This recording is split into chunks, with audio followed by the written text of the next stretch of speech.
जय श्री राम। अध्यात्म धारा सुनने वाले सभी साधकों को मेरा प्यार भरा प्रणाम।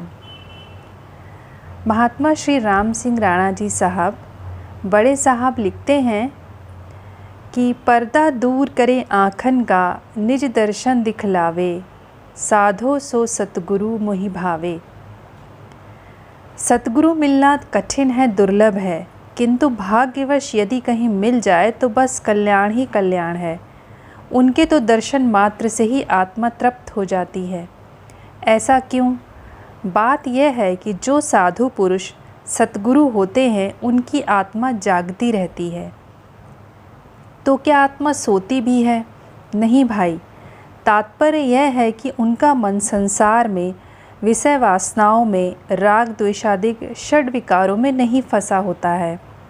वह आत्माभिमुखी होता है, भगवतोन्मुख रहता है, चैतन्य, अचंचल, शांत, धीर और गंभीर रहता है। ऐसे महापुरुष के दर्शन से, मिलने जुलने से उसके अंतर से जो धारा प्रवाहित होकर उसके चारों ओर फैलकर अपना प्रभाव जमाती है, उसी प्रभाव से जो भी उसकी लपेट में आ जाता है उसका कायाकल्प हो जाता है। उसके अंतर में भी आत्मा का स्फुरण होने लगता है, मन की चंचलता मिटने लगती है और मन चारों ओर से सिमट कर, केंद्रित होकर, ऊर्ध्वमुखी होकर अपने प्रियतम से मिलने के लिए आकुल व्याकुल होकर सब कुछ विसार देता है। रह जाती है केवल एक ही चाह, एक ही आशा और एक ही विश्वास अपने प्रियतम के मिलने का। मनुष्य ऐसे अवसर पर आपे में नहीं रहता। यदि प्रभाव तीव्र होता है तो उन्माद भी हो जाता है।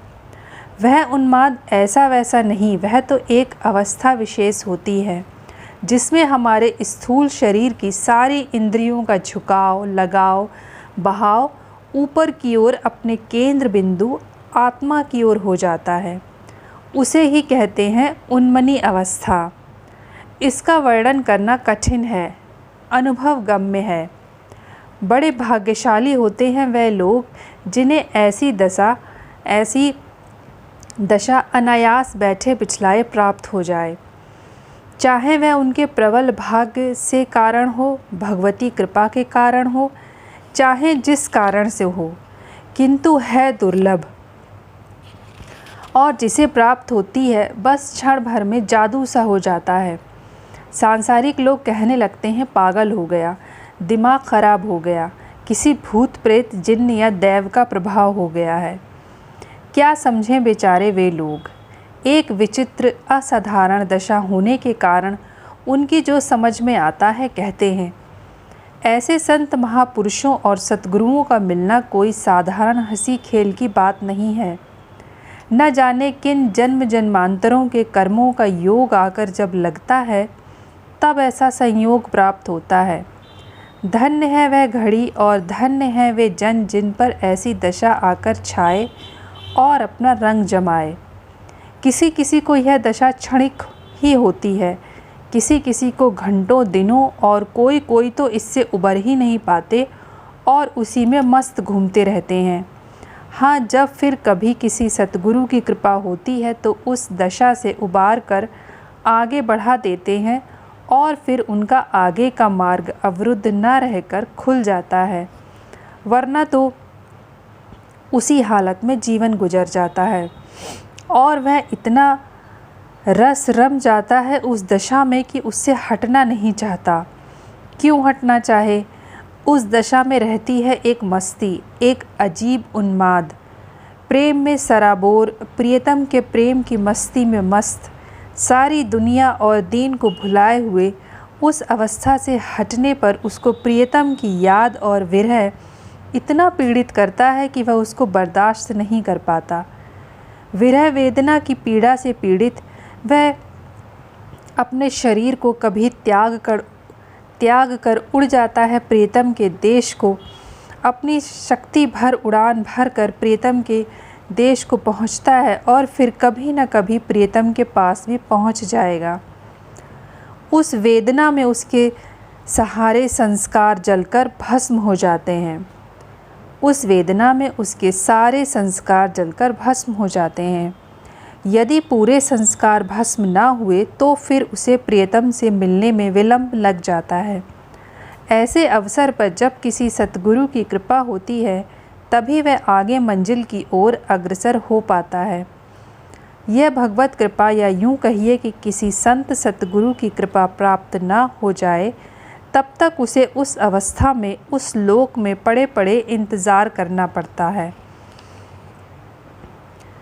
वह परमपिता परमात्मा तो सब में, सब जगह व्याप्त है। कोई वस्तु भी उससे खाली नहीं है। कहीं गुप्त है, कहीं प्रकट है, किंतु जहाँ पूरी तौर से प्रकट है, ऐसा प्रकट है कि सब कोई जान लेता है, समझ लेता है और सब कोई उसके पास आ जा सकता है, अपनी बीती और अपना हाल प्रकट कर सकता है, अपना कष्ट दुख बतला सकता है और अपने उद्धार के लिए प्रार्थना कर सकता है और उसकी सुनवाई भी होती है। उसको फ़ायदा भी होता है और सांत्वना भी मिलती है और उसका सारा बोझ हल्का हो जाता है। वही तो सतगुरु है, वही संत है, महात्मा है। उन्हीं से लोक का कल्याण होता है। वह लोक कल्याण की भावना से प्रेरित होकर ही इस असार संसार में आते हैं, पापियों का उद्धार करने के लिए, भूले भटके लोगों को सच्ची राह पर लाने के लिए। जो सच्ची राह पर चल रहे हैं, जो राह में अटके हैं, उनको आगे का रास्ता बताने के लिए। जो केवल थोड़ी सी अटक से ही अटके पड़े हैं, उनको साथ ले जाने के लिए ही तो वे इस धरा पर शरीर धारण करके आवागमन का भीषण कष्ट उठाकर आते हैं और अपना काम करके भूलों को राह बतलाकर, रास्ते में अटके हुए को आगे बढ़ाकर और आगे बढ़े हुए निर्बलों को साथ ले जाकर अपने घाट पर वापस चले जाते हैं। बोलो भक्त और भगवान की जय। तो उम्मीद है कि आपको ये लेसन समझ में आया होगा और यह भी समझ में आया होगा कि हम लोग कितने भाग्यशाली हैं जो हम लोगों को गुरु महाराज मिले।